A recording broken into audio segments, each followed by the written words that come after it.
ସାଙ୍ଗମାନେ ନମସ୍କାର। ଆଉ କେମିତି ଅଛନ୍ତି ସବୁ? ମୁଁ ଭାବୁଛି ସମସ୍ତେ ଭଲରେ ଥିବେ। ଦେଖନ୍ତୁ ଆମେ ପଡ଼ାଗଡ଼ ପାହାଡ଼ରେ ଯାଇଛୁ, ବହୁତ ସୁନ୍ଦର ଅଛି। କେବେ ଯଦି ଯାଇନଥିବେ ହେଲେ ଯାଆନ୍ତୁ ବୁଲିବା ପାଇଁ, ବହୁତ ହି ମଜା ଆସିବ। ଆଉ ଦେଖ ବାପା ଆଉ ଝିଅ ପୁରା ବୁଲୁଛନ୍ତି ପୁରା ବିନ୍ଦାସରେ। ମୁଁ ମୋର ଭିଡ଼ିଓ କରୁଛି, ସେମାନେ କହୁଛନ୍ତି ଫଟୋ ଗୋଟେ ଉଠାଅ ଆମକୁ। ଫଟୋ ଉଠାଇବାର ବ୍ୟସ୍ତ, ଇଆଡ଼େ ଆମମାନେ ଭିଡ଼ିଓ କରିବାରେ। ମୋ ଫଟୋ କିନ୍ତୁ କିଏ ଉଠେଇ ଦେଉନାହାନ୍ତି। ତାକୁ ଡ୍ୟାନ୍ସ କରୁଛନ୍ତି ଏମାନେ ଦୁଇଟା। ବହୁତ ହି ମଜା, ସାଙ୍ଗସାଥିରେ ବହୁତ ଭଲ ଲାଗିବ।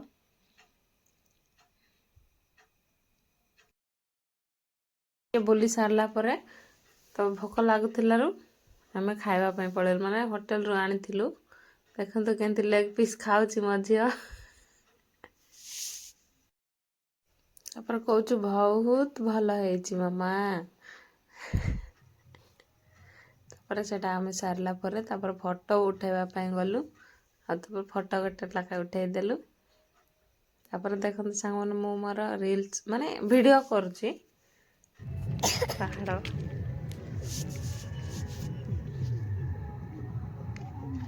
ଦେଖନ୍ତୁ, ଏଇଟା ପାହାଡ଼ ଗୁଡ଼ାକ ପୁରା ଦେଖିଲେ ବି ଆଉ ଆଖି ଆଉ କୁଆଡ଼େ ଯିବ ନାହିଁ। ସବୁଆଡ଼େ ଖାଲି ପାହାଡ଼, ଏତେ ସୁନ୍ଦର ଲାଗୁଥିବ ଦେଖିବା ପାଇଁ, ଆଉ କୁହନି। ବହୁତ ହିଁ ମଜା ଲାଗେ। ତାପରେ ସେଇଠୁ ଟିକେ ଗଲୁ, ଆଉ ସେଲ୍ଫି ଟିକେ ଉଠାଇଦେଲୁ। ଦେଖନ୍ତୁ ଏମାନେ ଶଙ୍କରଡ଼ାରୁ ଆସିଥିଲେ, ସେମାନଙ୍କୁ ବି ଫଟୋ ଟିକେ ଉଠାଇଦେଲି। ପୁରା ସନ୍ଧ୍ୟା ହେଇଗଲାଣି, ସୂର୍ଯ୍ୟକୁ ଧରିଲା ଭଳିଆ ସମସ୍ତେ ମାନେ ପୋଜ୍ ଦେଉଛନ୍ତି। କେତେ ମଜା ଲାଗିବ ଏଠି ଗଲେ।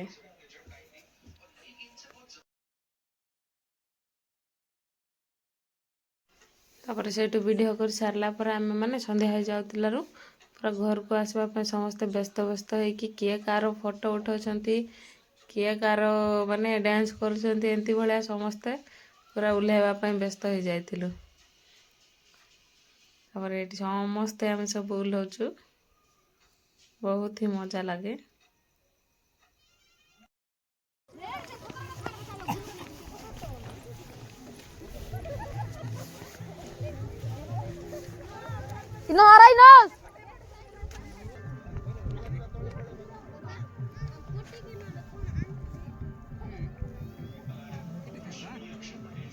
ତାପରେ ଏଇଟା ହେଉଛି ମୋ ଭାଇ, ଏଠି ଏବେ ଓହ୍ଲେଇବ। ସେଟା ସାନ ବାବା ମାନେ, ତା ସ୍ତ୍ରୀ ଏଟା, ସବୁ ପୁରା ଧାଉଁଛନ୍ତି।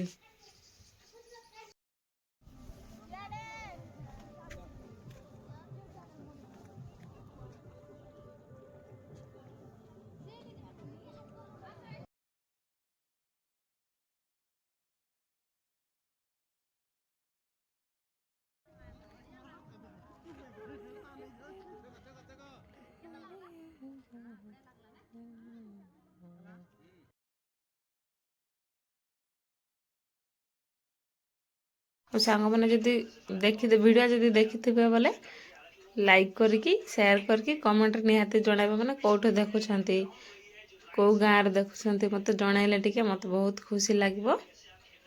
ଆଉ ତାପରେ ସନ୍ଧ୍ୟା ହେଇଯାଉଛି ବୋଲିକି ଆମେ ପଳେଇ ଆସିଲୁ। କମେଣ୍ଟରେ ଜଣାଇବେ, ନିହାତି ଭୁଲିବେନି।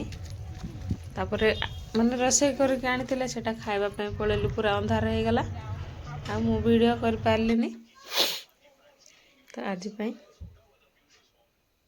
ଏଠି ଖାଉଛୁ। ପୁରା ମାନେ ସନ୍ଧ୍ୟା ହେଇଗଲାରୁ ମୁଁ ଆଉ ଭିଡ଼ିଓ କରିପାରିଲିନି, ତ ଏଠୁ ଆଉ ଭିଡ଼ିଓ କରିନାହିଁ ସାଙ୍ଗମାନେ। ଆଉ କେବେ ଗଲେ ମୁଁ ଭିଡ଼ିଓ କରିକି ଦେଖେଇଦେବି। ଏଇଟା ହେଉଛନ୍ତି ମାଉସୀ, ଦେଖନ୍ତୁ ଭାତ ଫାଡ଼ି ଦେଉଛନ୍ତି। ଆମ ରଶ୍ମି, ଏଇଟା